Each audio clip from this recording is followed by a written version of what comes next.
Assalamualaikum.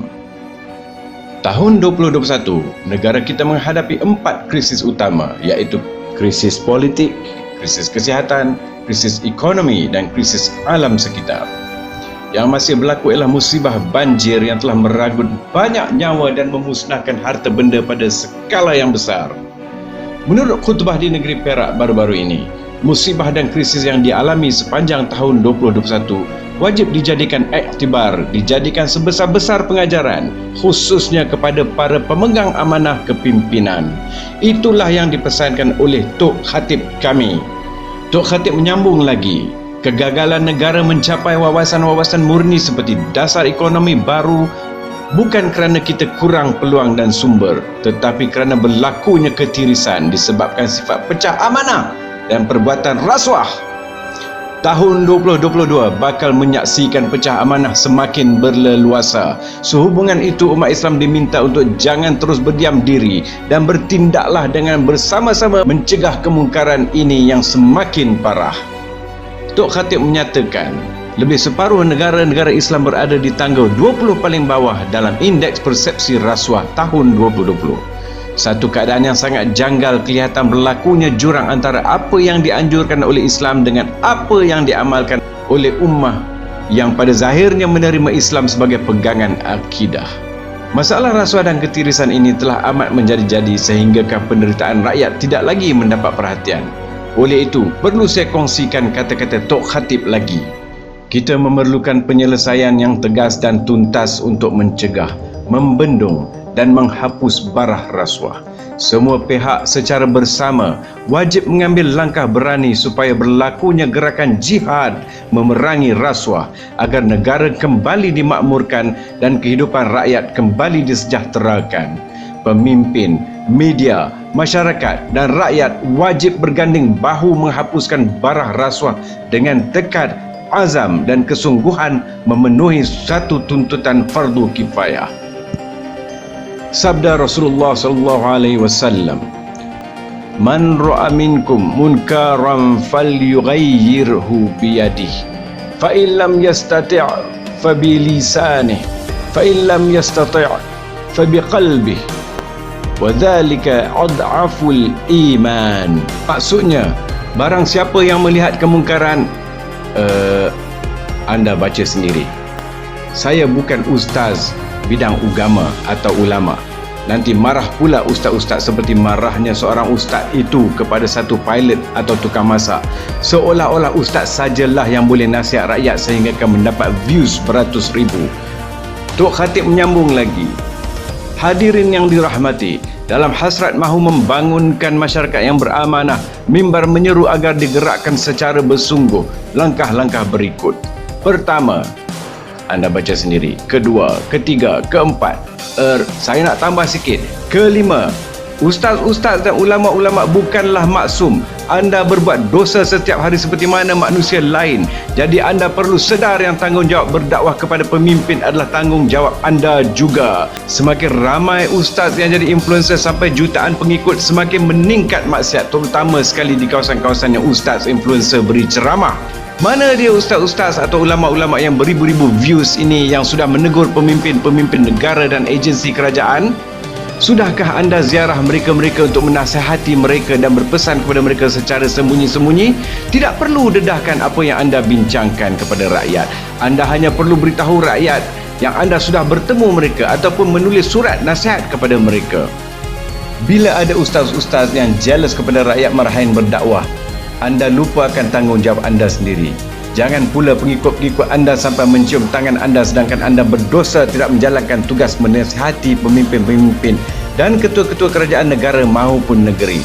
Ingatlah, rakyat yang berdakwah itu juga memohon pada Allah akan keampunan pada setiap malam. Ingatlah, musibah yang datang itu juga merupakan peringatan kepada ulama-ulama dan ustaz-ustaz yang pandai mencari followers di FB dan YT. Janganlah anda berasa maksum dan menyalahkan orang yang berdakwah itu sebagai orang yang bukan pakar agama. Setiap orang wajib pesan memesan. Jika inilah berlaku sejak dahulu, maka sesebuah rumah tangga itu akan lebih beriman apabila ayah atau ibu menasihati anak dengan baik. Maka tak akan ada skandal seumpama kehilangan 30 bilion ringgit dari bank negara di tahun 90-an. ataupun skandal 1M babi dahulu. Jika sang anak pula menyedarkan sang ayah agar janganlah ambil rasuah, abah oi, kami nak makan yang halal saja, maka tak akan ada orang yang berbuat mungkar memarahi orang yang melaporkan akan kemungkaran. Satu lagi masalah yang akan melanda Malaysia pada tahun ini ialah masalah inflasi. Masalah inflasi negara dikhawatiri akan menjebak lebih ramai golongan B40 dan juga sebahagian N40. Kita tak mahu geng-geng yang menghalalkan ketirisan ini merosakkan kewangan yang diagihkan kepada rakyat dan mencilokkan hak rakyat. Mereka mendabik dada tanpa rasa takut kepada Allah. Peranan setiap orang adalah untuk mengembalikan tumpuan kepimpinan kepada mengurangkan masalah ekonomi negara, bukannya merembat harta negara. Seperti yang disebut oleh Tok Khatib kami semalam, Malaysia telah berhadapan dengan 4 krisis utama. Jangan ingat krisis ini akan pergi tanpa usaha dari setiap lapisan masyarakat. Krisis inflasi besar bakal melanda Malaysia jika perhatian tak diberikan oleh pemimpin-pemimpin.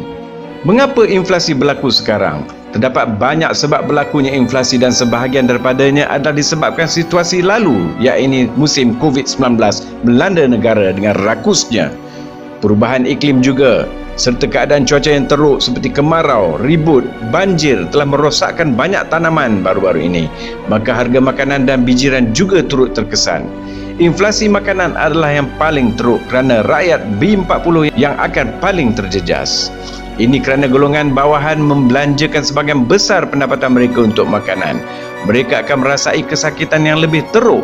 Harga makanan akan terus meningkat disebabkan golongan kaya juga membeli makanan berlebihan. Permintaan tinggi menyebabkan ikan tenggiri tidak lagi dijual di kedai-kedai makanan umpamanya. Udang-udang kecil menjadi santapan rakyat merahain yang mampu membelinya. Itu pun boleh dikira dengan jari. Apakah pemimpin buta akan kedudukan rakyat sebegini? If you don't care about rakyat, just get lost from being a politician. Rakyat selalu dipergunakan dan diperalatkan sehalus-halusnya oleh puak-puak pemimpin yang tak berhati perut. Terdapat juga puak-puak yang menimbulkan perpecahan. Mereka ini menimbulkan perpecahan dari kalangan parti babi, parti itik serta parti ayam yang berkokok gah bak orang kaya yang menghisap curut busuk. Mereka sewenang-wenangnya menangguk di air keruh dan mengambil kesempatan untuk menghina pemimpin-pemimpin lain, sedangkan mereka lah yang terkebawah lagi hina dan menipu serta membohongi rakyat dikala mereka memimpin negara suatu ketika dahulu. Hati-hati bila bertemu dengan mereka. Ambillah apa yang mereka berikan, tapi tolaklah mereka semasa pengundian nanti. Pesan dan amaran saya, bersedialah sebelum tsunami inflasi menenggelamkan negara yang semakin parah dilanda ujian ini. Beli makanan yang perlu saja dan elakkan pembaziran.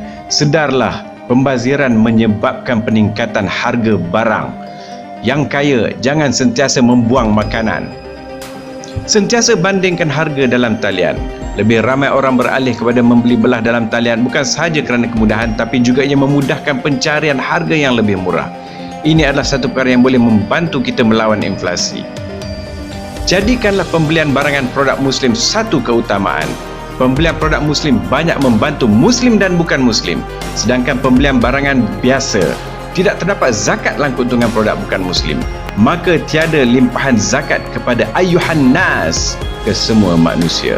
Mulakan mencari pekerjaan part-time atau berniagalah secara kecil-kecilan. Jika anda tiada idea, hubungi Al-Falah untuk maklumat lanjut bagaimana Al-Falah dapat membantu anda bersama-sama mencari rezeki serta berkongsi rezeki.